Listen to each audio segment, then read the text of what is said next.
Hey everyone, and welcome back to Fiat Diaries, where we learn how to surrender all things in life. In the last episode, I shared my story about how my thoughts were on learning to trust in God more, even when life just didn't make any sense, about surrendering the need for control and learning to take that next faithful step, even when you can't see the whole path. Sometimes it's so easy to trust in God with our future than it is to trust in Him with our present self. But both kinds of trust matter. Today, I want to talk to you about something else that often comes up when you're in that space of waiting, confusion, or transition. And that is identity. Because when the path is unclear, when you feel like you're falling behind in life, when everyone seems to have it like their life put together, you can start asking, who am I really? Am I enough? Now, let me be honest. There were times where I really didn't know how to answer that question. Who am I? Am I enough? I based my worth on how productive I was, how put together I looked, or how others viewed or responded to me. It was so easy to fall into comparison, especially with social media just at our fingertips. And I'd look at myself, feeling like I just didn't measure up, constantly scrolling, seeing the next new thing, people traveling, achieving, thriving. I felt left behind in life. I felt like maybe I wasn't doing enough for God, or even just for myself. There were times, honestly, for years when I believed that I was not beautiful. I didn't think that I was worthy, that I wasn't ugly, that I wasn't actually enough. And I'd look at myself in my mirror and think, who even am I really? And I do believe a lot of this started from primary school and high school with bullying, as I constantly got bullied quite severely. I was getting smashed and torn at by these hurtful words, and it ended up in physical, being pushed down a flight of stairs. I would constantly get laughed at about my smile, saying I didn't have a good smile, that I wasn't worthy enough. I was getting teased about the way that I looked, the way that I dressed. Nothing about me was supposedly good. And it became so severe. Sometimes it was just whispers, side comments, looks, or directly speaking at me. Now, this stuck with me. And after a while, I didn't need anyone else to say it, because I already started believing it and saying it to myself. Yeah, look, I might be too much. Yeah, maybe I'm not pretty enough.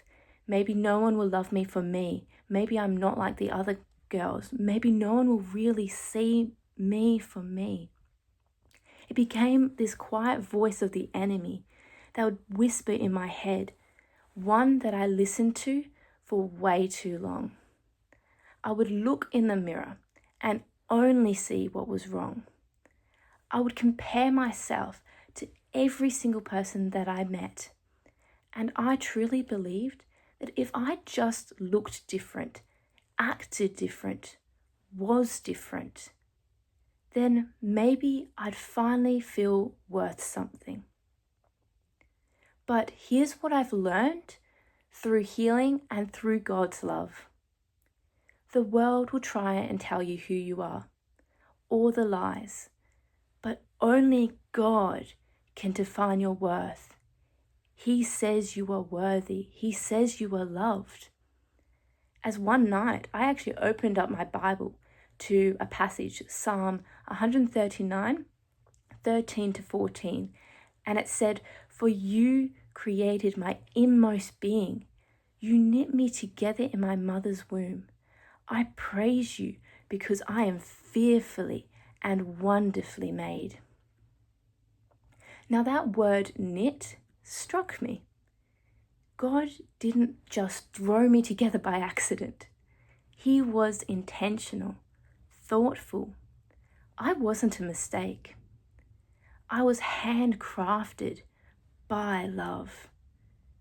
And something I just learned from my parish priest about love is that God made us out of his love. So when we reject ourselves and say that we don't love ourselves, our whole self, we are also rejecting the one who created us in love, who created us out of his own image and his love. St. John Paul II often reminded us that we are not the sum of our weakness and failures. We are the sum of the Father's love for us and our real capacity to become the image of his Son, Jesus. I believe that this means that your identity isn't in your mistakes. It's in how deeply you're loved by the one who made you for you. And slowly I understood this, and God began to peel back all those lies, all those negativities, and all those negative thoughts that I had about myself. Not all at once, but piece by piece, like a stained glass window coming together and glowing in the light. I also want to say to you something that I wish someone told me sooner. You are not too much. You are not a mistake. You are not invisible. You are deeply loved by God, who made you on purpose and called you good. Your value doesn't come from being accepted by people who couldn't see you clearly. Your worth is rooted in the one who made you and never once took his eyes off you. That actually reminds me that my identity isn't something that I have to earn or build. It's something that I receive because I'm already made by God, and that makes me worthy. I don't have to earn worth. I am worthy because I'm made by God. And this is what we are. We are all worthy. We are all God's children. The truth started to bring healing, but God wasn't just done. Later on, I actually came across another Bible passage. It was Ephesians 2:10. And it just felt like a confirmation of everything that he was just trying to tell me. And it said, "For we are God's workmanship, created in Christ Jesus to do good works, which God prepared in advance for us to do." That word workmanship in Greek is poema, where we get the word poem. That means your identity is this.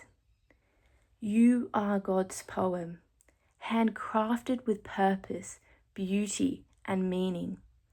You are his masterpiece, not a mistake, not unfinished. You already belong to him. In the last episode, I actually talked about trusting in God with the path ahead. But here's what I've learned since then and through my journey. You also have to trust in him with who you are, deep down, fully.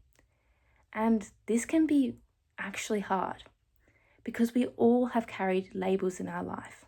I've carried labels through people that have said things about me behind my back, things we've said about ourselves or others, or mistakes we've made, things that we didn't achieve. And we start believing those things define us. But surrendering to God means saying, I'm not going to let you define me, not the world, not my performance, not my fear. It means letting go of the pressure to always be perfect, the pressure of always wanting to get everything correct, the voice that says that you're behind, the need to be everything to everyone. It means holding on to this truth instead, saying, I am a child of God, and that is enough. When I started to believe this, I began to live differently.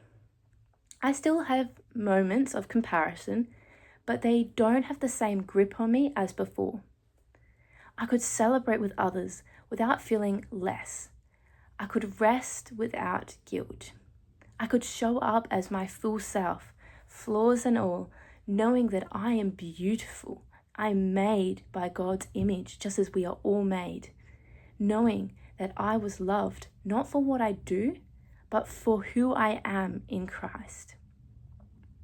I want you to ask yourself, where are you getting your sense of identity from right now?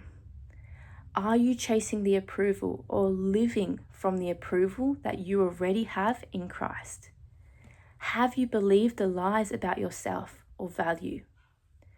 And what would it look like to let God redefine you?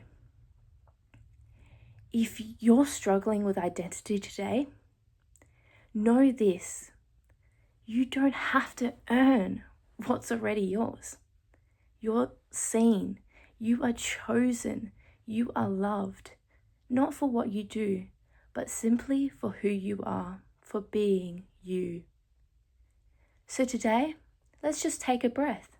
Let go of all the lies, let go of all the pain and burden, and say, Jesus, I surrender the identity the world gives me. I receive who you say I am. Because when you know who you are in Christ, you'll stop chasing the next new thing and start truly living. Before you scroll or click to the next video, I want you to stop, pause, and say out loud, I am enough, and believe it, because you are. So thanks everyone for listening. Stay safe. God bless. Until next time. Bye.